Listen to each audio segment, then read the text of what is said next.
the Harvard-educated fertility specialist, Dr. Amy. She's known as the egg whisperer. Fertility expert Dr. Amy Avazadeh. And you have yet another success story Just launched by an East Bay fertility doctor.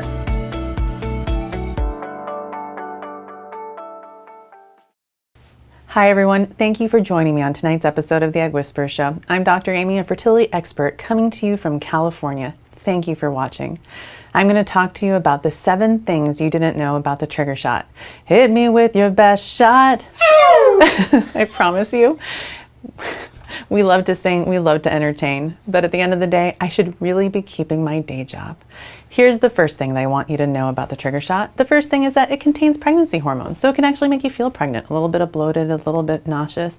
We use it to induce ovulation, and honestly, it should be called anything other than the trigger shot. How about EGG-cellerator shot? Or egg launcher shot. I mean, that sounds way better. And it can last in your system for up to 10 days. If you check for pregnancy too early, you can sometimes be detecting the trigger shot. So don't cause yourself more added stress. Don't, test the trigger shot out of your system with pregnancy tests. Just pee and flush after you do the trigger shot until about 12 days later. That's what I tell my patients. The second thing that you may not have known about the trigger shot is that you shouldn't check for ovulation either. The reason? Because those OPKs are so inaccurate and they can just make you feel like there's something wrong with you when there really isn't. I have patients who say to me, Amy, I did the trigger shot and I'm not detecting a positive OPK. And I know I gave them the trigger shot. I opened it up and gave it to them. And it just shows you once again, OPKs are not always as accurate as you would think that they are, especially if you're drinking lots of water. The third thing that you didn't know potentially about the trigger shot is that you can take it as a subcutaneous or intramuscular shot. Your doctor will tell you the best way that they want you to take it, knowing your situation. I give it to my curvier patients as an intramuscular shot, and most other patients as a subcutaneous shot. If it's Ovidrel, it has a smaller needle, so it goes in the skin of your tummy. If it's Novrel or Pregnol or one of the other generic brands, you can mix it and add a needle for an intramuscular shot or subcutaneous, whatever your doctor tells you. The fourth thing about the trigger shot that you didn't know is that there are different concentrations. I just mentioned a brand, Ovidrel, for example, that has about 6,500 international units of HCG in it. And other brands like Novrel come in 5,000 or 10,000 international units of HCG. And your doctor can actually tell you to reconstitute the powder and change the dose, and for example tell you to add 2 mLs of water or normal saline into the 10,000 IU vial that you have and pull out 1 ml, and that makes it 5,000 units. See, 4th grade math, useful. Check. The fifth thing that you may not have known is that the trigger shot doesn't mean once you've taken it that you're going to ovulate exactly 36 hours later. When I give a patient a trigger shot, I'm looking at everything. I'm looking at their lining, I'm looking at the follicle size, and then I'm talking to them about, how their OPKs are looking. So for example, if we're doing an ovulation induction cycle with IUI, which means basically taking a fertility pill like Femera, I'll ask my patients who have a 28-day cycle to start checking their OPKs around cycle day 10. Let me know if it's positive before they come in on around day 14. When you're coming in, I'll ask you, how are your OPKs looking? And certainly my patients know that I do appreciate the data that they send me over email so that I can guide them and make sure that we're always ahead of things and not surprised by an ovulation that might have happened 3 days before. So if you're coming in, for example, and there's a 21 millimeter follicle, your lining is crisp and beautiful at 9 millimeters, well, I'll tell you tonight, check your OPK. If it's negative, take the trigger shot, and I'll see you in 36 hours for your IUI. But for example, if the lining looks like maybe it's being exposed to progesterone and not as crisp, then I'll say, you know what, I have a feeling you're going to ovulate tonight. Check your OPK tonight. I'd be curious as to what it looks like. Or I'll check a progesterone level, or you can do a proof test to see whether your progesterone levels are rising. And then I'll give you the trigger shot in the office, and I'll see you tomorrow for an IUI. So that's how we use the trigger shot.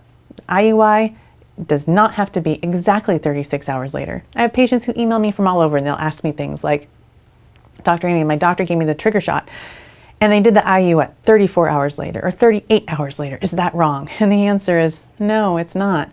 But if you're in a heterosexual relationship and having sex is something that's, that you guys can do, then certainly having sex the night before you go in for your follicle check is something that I recommend to my patients. So there's always sperm waiting for the egg, and there's going to never be a situation where you don't have a chance for pregnancy when you're doing a fertility treatment cycle with, for example, fertility pills with or without insemination.